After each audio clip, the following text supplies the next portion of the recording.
Mari kita duduk sejenak di ruang yang sunyi ini, dan izinkan aku menanyakan sebuah hal yang mungkin selama ini selalu kamu sembunyikan rapat-rapat di balik senyuman palsumu. Bagian mana dari masa lalumu yang sampai hari ini masih membuat dadamu terasa perih setiap kali ingatan itu lewat tanpa permisi? Apakah itu sebuah pengkhianatan yang menghancurkan rasa percayamu pada manusia? Apakah itu sebuah kegagalan fatal yang membuatmu merasa menjadi orang paling tidak berguna? Ataukah sebuah trauma masa kecil, sebuah penolakan dari lingkungan, atau luka emosional mendalam yang membuatmu merasa kotor, rusak, dan cacat batin? Banyak dari kita yang membawa tas ransel gaib di punggung kita, berisi serpihan-serpihan kaca dari masa lalu yang tajam. Dan setiap kali kita mencoba memikirkan tentang masa depan, sebuah suara sinis di dalam kepala kita akan berbisik.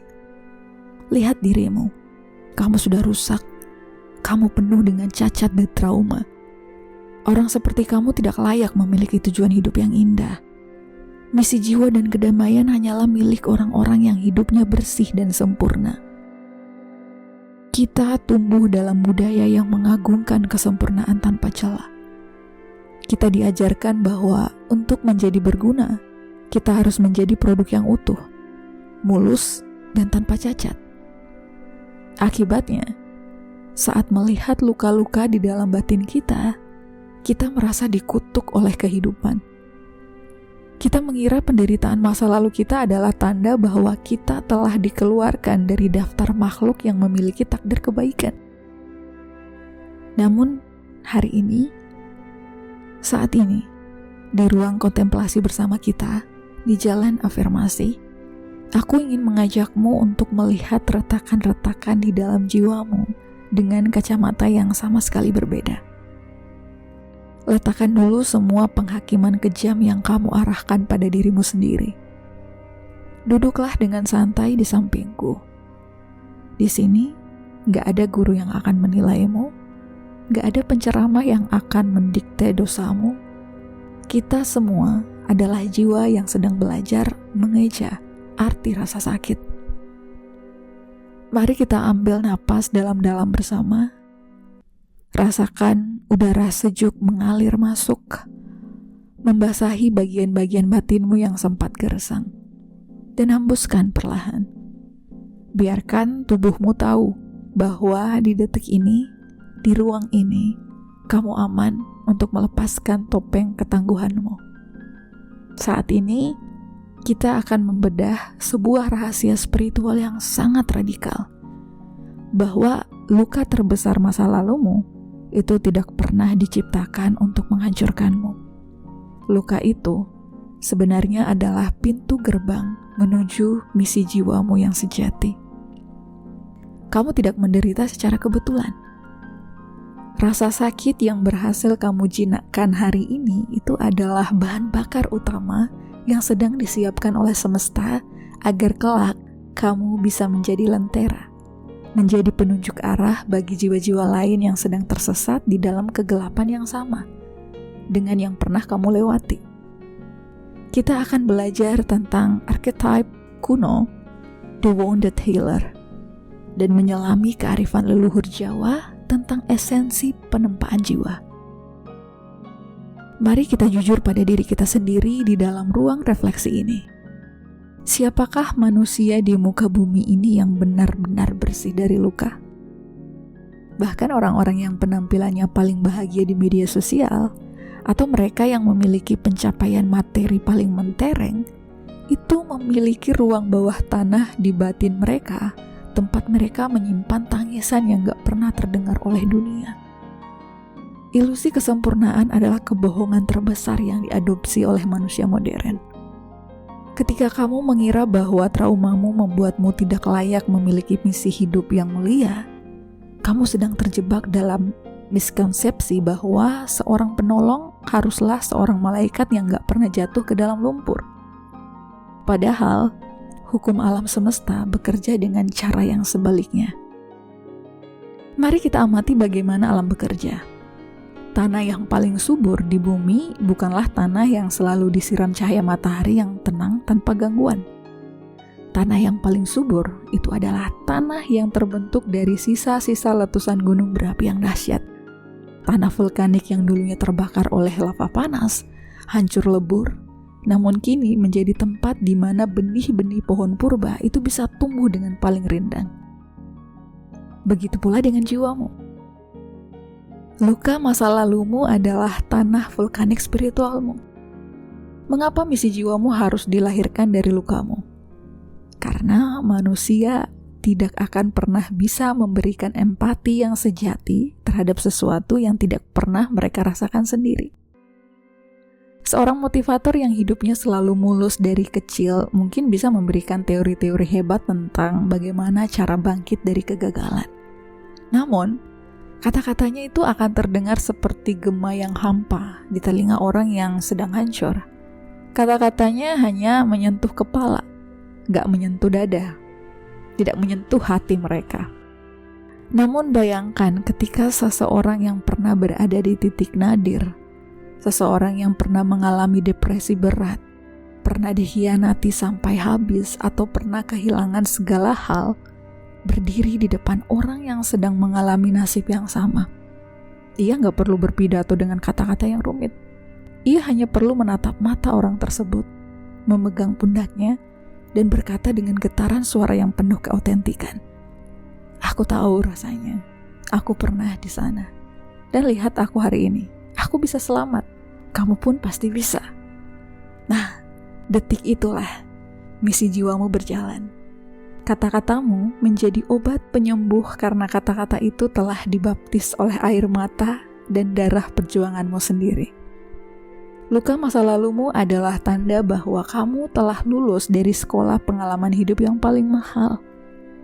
Kamu menderita bukan karena Tuhan membencimu, melainkan karena Dia sedang menempamu untuk menjadi spesialis penyembuh di bidang kegelapan tersebut. Kebenaran tentang kekuatan luka ini telah dipahami dengan sangat mendalam oleh para leluhur kita ribuan tahun yang lalu melalui tradisi Shamanisme kuno di berbagai belahan bumi, mulai dari Siberia, suku asli Amerika, hingga pedalaman Nusantara. Dalam kebudayaan kuno tersebut, seseorang tidak bisa mendaftarkan diri atau memilih untuk menjadi seorang shaman atau seorang penyembuh, perantara spiritual, atau penjaga kebijaksanaan suku.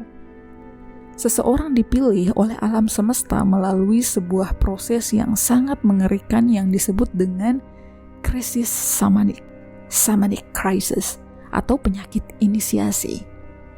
Calon shaman itu biasanya akan dilanda oleh penyakit fisik yang aneh yang gak bisa disembuhkan, kegilaan mental temporer, atau didera oleh penderitaan hidup yang bertubi-tubi sampai mereka berada di ambang kematian. Bagi orang awam, orang tersebut sedang dikutuk atau mengalami nasib sial. Namun, bagi para tetua suku, mereka tahu bahwa orang tersebut sedang mengalami proses pembongkaran jiwa oleh kekuatan gaib semesta. Selama fase krisis ini, sang calon shaman harus melakukan perjalanan batin ke dunia bawah, menghadapi ketakutan tergelapnya, menjinakkan iblis-iblis di dalam pikirannya, dan belajar bagaimana cara menyembuhkan dirinya sendiri dari penyakit misterius tersebut tanpa bantuan obat-obatan luar. Hanya ketika ia berhasil keluar hidup-hidup dari labirin kematian batinnya dan berhasil menyembuhkan dirinya sendiri, barulah ia sah diangkat menjadi seorang shaman bagi sukunya. Ia diakui sebagai the wounded healer, sang penyembuh yang terluka. Nah, konsep archetype ini kemudian dibawa dalam psikologi modern oleh Carl Jung, yang menyatakan bahwa seorang psikoterapis hanya akan efektif menyembuhkan pasiennya sejauh ia sendiri telah menyembuhkan luka-luka di dalam jiwanya sendiri. Para leluhur kita ingin menyampaikan sebuah pesan abadi, bahwa kamu tidak akan bisa menuntun orang lain keluar dari hutan kegelapan jika kamu sendiri belum pernah tersesat di dalam hutan tersebut dan menemukan jalan keluar dengan kakimu sendiri. Coba renungkan kembali penderitaan masa lalumu yang paling kelam dengan kacamata inisiasi kuno ini. Ketika kamu mengalami patah hati yang hebat, ketika kamu mengalami kehancuran finansial yang membuatmu terpuruk, atau ketika kamu berjuang melawan kecemasan mental yang kronis, kamu sebenarnya sedang berada di dalam fase krisis samanikmu. Semesta sedang mengisolasimu di dalam laboratorium rasa sakit, agar kamu bisa menemukan formula obat penawarnya. Dan obat penawar yang berhasil kamu racik untuk menyelamatkan dirimu sendiri itulah yang nantinya menjadi hadiah terbesar yang akan kamu bagikan kepada duniamu. Kamu adalah penyembuh yang sedang terluka, dan lukamu adalah modal utamamu untuk melayani kehidupan. Mari kita bawa kesadaran kita pulang ke tanah air kita sendiri, mendengarkan bisikan kearifan kuno dari para leluhur tanah Jawa. Di dalam falsafah hidup masyarakat Jawa, ada sebuah pepatah abadi yang sangat syarat akan makna spiritual mengenai penempaan hidup. Pepatah itu berbunyi, Jer Basuki Mawa Beya. Secara harfiah, pepatah ini seringkali diartikan di dunia modern sebagai setiap kesuksesan atau kebahagiaan selalu membutuhkan biaya atau pengorbanan materi. Namun, di dalam dimensi spiritual Jawa kuno yang lebih dalam, kata beya di sini bukan tentang uang atau materi, melainkan tentang laku prihatin, sebuah proses penempaan batin, tirakat, ujian rasa sakit, dan kesediaan untuk mengalami ketidaknyamanan demi mencapai keluhuran jiwa. Para leluhur Jawa memandang bahwa jiwa manusia ibarat sebilah keris pusaka yang sakti. Sebuah keris tidak akan pernah tercipta hanya dengan cara diletakkan di dalam ruangan yang sejuk sambil dielus-elus dengan kelembutan. Untuk menciptakan keris pusaka yang memiliki daya spiritualitas tinggi, sebongkah besi mentah yang kotor harus dilemparkan ke dalam bara api yang menyala-nyala hingga ia memerah membara. Setelah itu, ia harus diletakkan di atas landasan besi dan dihantam dengan palu godam yang sangat berat berulang kali tanpa ampun. Ia dibakar lagi, dihantam lagi, dicelupkan ke dalam air dingin yang mengejutkan, lalu diasah dengan bebatuan yang kasar hingga setiap bagian kotornya terkikis habis. Proses pembakaran dan penghantaman yang menyakitkan itulah beyanya, pengorbanan batiniahnya. Dan hasil akhirnya adalah basuki, sebuah keselamatan, keluhuran, dan fungsi pusaka yang agung. Ketika hidupmu dihantam oleh ujian masa lalu yang bertubi-tubi, para leluhur Jawa ingin kamu menyadari bahwa kamu sedang berada di atas landasan tempaan Sang Empu Agung, yaitu pencipta alam semesta. Kegagalanmu, pengkhianatan yang kamu terima, dan air mata yang kamu teteskan di dalam kesunyian malam adalah hantaman-hantaman palu godam takdir yang sedang mengikis keangkuhan egomu, membersihkan karat-karat mentalmu, dan menajamkan kepekaan batinmu. Tanpa adanya proses prihatin dan tempaan yang membakar itu, jiwamu akan tetap menjadi sebongkah besi mentah yang biasa-biasa aja, rapuh, mudah patah, dan tidak memiliki nilai guna yang luhur bagi kehidupan di sekitarmu. So, malam ini, hari ini, berhentilah meratapi mengapa apinya begitu panas dan mengapa hantamannya begitu keras. Katakan pada dirimu sendiri dengan penuh rasa hormat yang mendalam kepada warisan leluhurmu. Aku sedang ditempa menjadi keris pusaka semesta. Penderitaanku adalah laku prihatinku demi menjemput kemuliaan misi jiwaku. Lalu, bagaimana kita memulai proses transisi magis ini? Bagaimana kita mengubah status diri kita dari seorang korban masa lalu menjadi seorang penyembuh yang terluka? Langkah pertamanya adalah dengan melakukan amputasi narasi korban, victim mentality. Selama kamu masih menceritakan kisah masa lalumu kepada dirimu sendiri dengan narasi, aku hancur karena orang itu, hidupku rusak karena kejadian itu, atau aku adalah korban ketidakadilan takdir, Maka selama itu pula kamu sedang menyerahkan kunci kedaulatan jiwamu kepada masa lalumu. Kamu sedang membiarkan orang-orang yang telah menyakitimu tetap berkuasa mengendalikan masa depanmu. Malam ini, di ruang refleksi kita, mari kita rebut kembali kunci itu. Mari kita ubah narasinya menjadi narasi kelulusan jiwa. Dengan kalimat seperti ini, ya, kejadian itu sangat menyakitkan. Iya, aku pernah hancur karena perbuatan mereka. Namun, aku memilih untuk tidak mati di sana.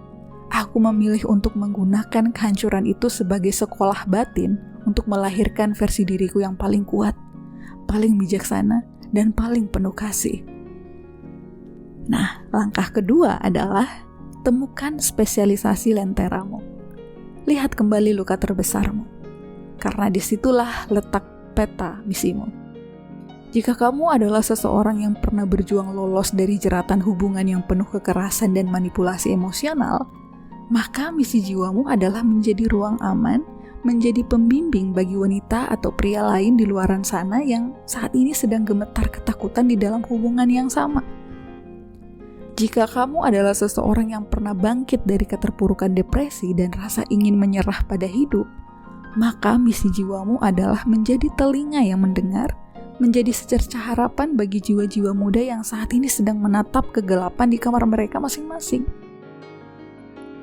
Kamu tidak perlu mendirikan yayasan raksasa atau memimpin gerakan dunia untuk memulai misi ini.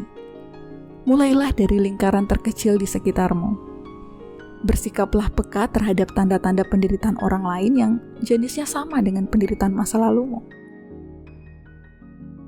Ketika kamu melihat mereka, datanglah sebagai seorang sahabat yang membawa obat penawar yang telah kamu racik sendiri. Ketika kamu menyembuhkan orang lain, sebuah keajaiban kosmis akan terjadi.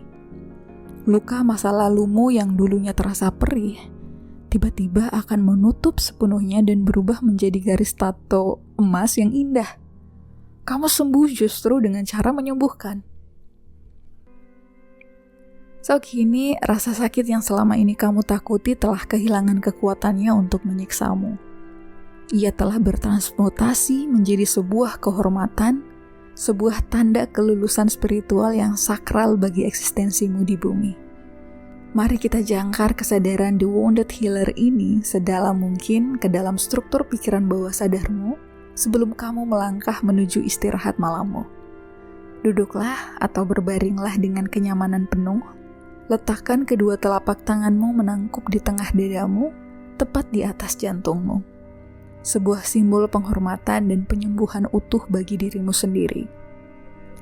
Tarik napas sedalam dan selambat mungkin lewat hidung. Rasakan udara kehidupan masuk membawa energi penerimaan total ke dalam setiap ruang luka di hatimu. Tahan sejenak kehangatan itu, biarkan ia memeluk jiwamu. Dan hembuskan perlahan-lahan lewat mulut. Lepaskan semua rasa bersalah, rasa kotor, dan rasa tidak layak yang selama ini memenjarakan langkahmu.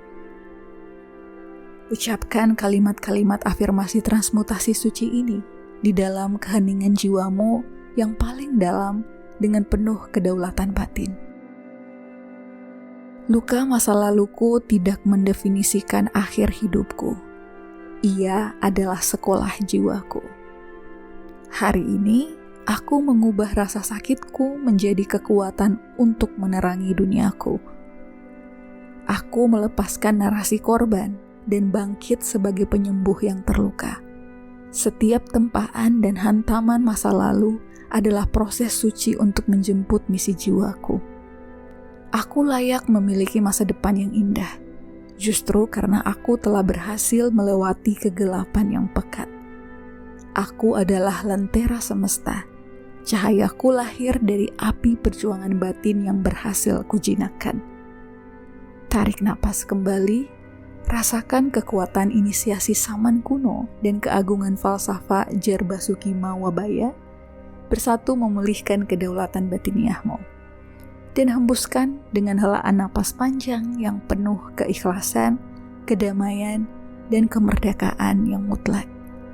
Mulai besok pagi, tetaplah garis retakan hidupmu dengan rasa bangga.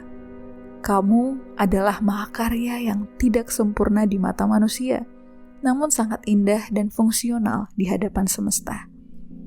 Terima kasih telah mempercayakan ruang penyembuhan dan kontemplasi batinmu malam ini bersama di kanal Jalan Afirmasi. Rawatlah lentera di dalam dadamu dengan penuh keteguhan, sampai kita bertemu lagi di ruang refleksi suci selanjutnya.